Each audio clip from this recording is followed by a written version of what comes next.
Moi, je me considère un peu comme une fée qui arrive avec sa poudre de perlimpinpin et qui permet de faire ressortir un certain nombre d'œuvres, de bien les exposer et de surtout les mettre en valeur dans une perspective, un dialogue et un point de vue. Quand j'ai fait des commissariats d'exposition, notamment à la Maison Rouge ou à Genève ou pour la Biennale de Lyon il y a quelques années, je me suis toujours empêchée de montrer que l'aspect intellectuel d'une œuvre. J'ai plutôt favorisé l'aspect visuel. Et ensuite, dans un texte de catalogue, je déroule le concept, le choix curatorial et l'aspect intellectuel déployé. Donc c'est ce qui me caractérise un petit peu. Faire des expositions, à l'époque le mot n'existait pas, instagrammables. Aujourd'hui, elles existent. Alors parfois c'est critiqué, mais souvent c'est apprécié.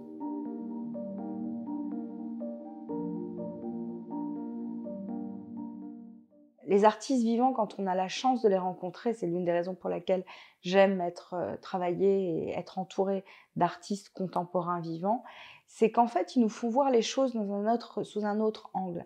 Et que j'ai pu compléter ma culture de l'histoire avec un grand H, grâce aussi aux artistes. Ils sont des témoins, ils ont une forme d'hypersensibilité. Donc dans mon parcours professionnel, là pour le coup, j'ai eu la chance de travailler pour une galerie qui représentait beaucoup d'artistes allemands comme Baselitz, ou Immendorf, ou Penck, dans les années 80, enfin fin des années 80. Et ça m'a permis, moi, de mieux comprendre aussi l'histoire dite récente de l'après-guerre à nos jours. En fait, en côtoyant les artistes contemporains, ou les artistes tout court, ou en voyant des biopics, ou en lisant des biographies, j'ai lu énormément de biographies d'artistes. En fait, on se rend compte que le parcours est sacralisé par les autres, mais leur parcours, c'est plus fort qu'eux. Ça les dépasse, ça les transcende. Et ça m'intéressait beaucoup, de pouvoir accepter la fragilité d'un artiste, mais aussi beaucoup sa force. Et qu'est-ce qu'il a à dire entre les lignes? Qu'est-ce qu'il a à dire dans les tableaux? Souvent, je me suis rendu compte que ça leur échappe. Donc souvent, je les accompagne, ces artistes, de manière un peu fidèle, de manière un peu obsessionnelle. Il n'y en a pas beaucoup, mais le peu qu'il y en a, j'essaye de le faire bien et à fond. Et j'ai appris aussi à aller jusqu'au bout de mes idées en ressentant leurs idées. Finalement, les artistes, ils aiment aussi la reconnaissance. Ils aiment exister parce que ce qu'ils créent, s'ils le créent que pour eux-mêmes, ils sont trop sur eux-mêmes. Et moi, je viens tirer un fil pour le transmettre et donner un flambeau à une autre personne qui, à son tour, le diffusera. Et donc, je pense que je suis un maillon d'une grande chaîne. On est plusieurs à aimer et à faire partie de ce qu'on appelle le milieu de l'art. Et puis, au fil des rencontres, on a des gens qui nous font confiance et qui nous permettent de diffuser ce qu'on aime.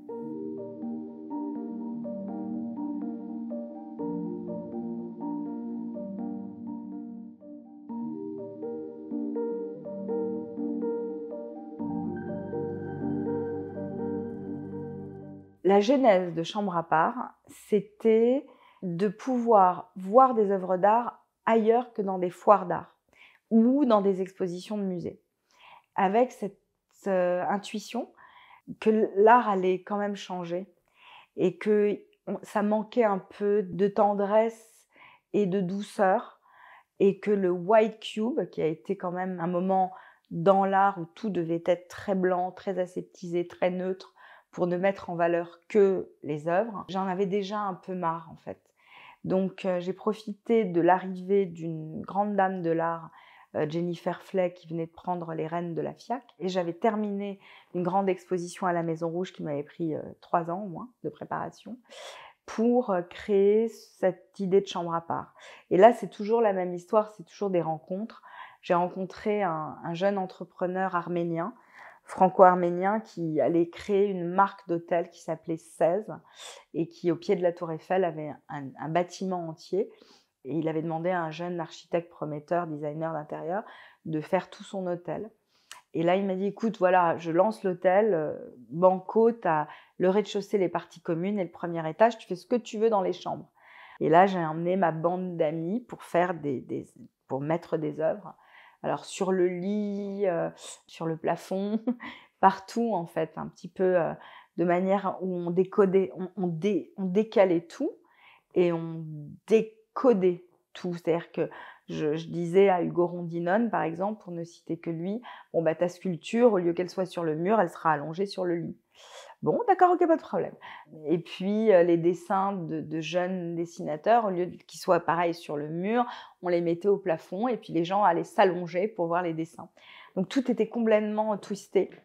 Et c'était marrant parce que ça correspondait aussi à un état d'esprit et il y avait un contrepoint parce que de l'autre côté, les galeries exposées à la FIAC montraient les artistes de manière classique. Donc, je crois que j'avais envie d'inventer un nouveau vocabulaire. Ça a très bien marché.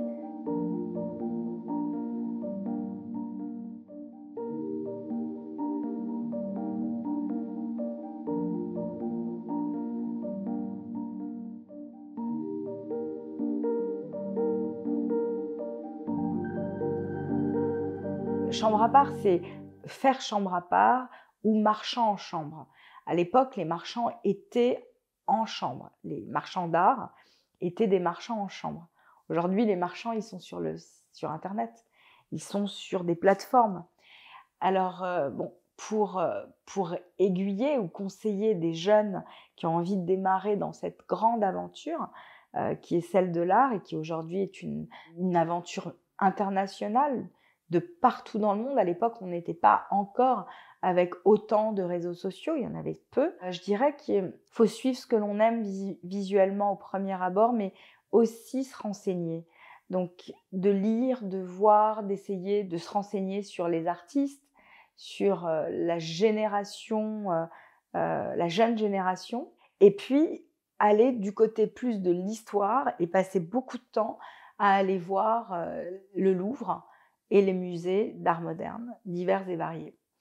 Et de faire une sorte, c'était un peu précis quand même, parce que je faisais minimum une fois par semaine le Louvre, minimum une fois par semaine les collections du Centre Pompidou ou le musée d'art moderne de la ville de Paris. Tout ça sur 2-3 semaines. Puis les expos en galerie. Donc aujourd'hui, je continue à faire ce parcours. Et il y a un quatrième paramètre qui sont les réseaux sociaux. Donc dès qu'il y a un artiste que je trouve assez intéressant, bah, je m'abonne sur Instagram ou je regarde sur Twitter. Mais moi déjà, à mon niveau, je suis déjà dépassée par tout ce qui est l'art digital, tout ce qui regrouperait ce qu'on appelle les NFT. Mais ça, je laisse mon fils s'en occuper. Si un jeune comprend bien ou aime le design, l'art visuel, la peinture, la sculpture, et si aussi il aime l'art digital avec le NFT, ben, qu'il aille sur les plateformes à fond. Et il y a quelques galeries maintenant à Paris, mais même un peu partout.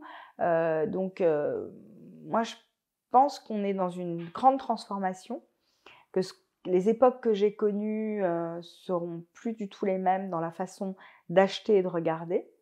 Mais en tous les cas, ça a de toute façon le mérite de continuer.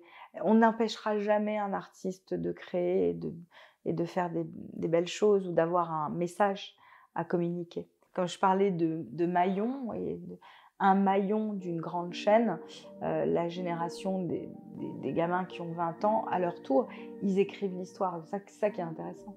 Il n'y a pas de barrière en fait.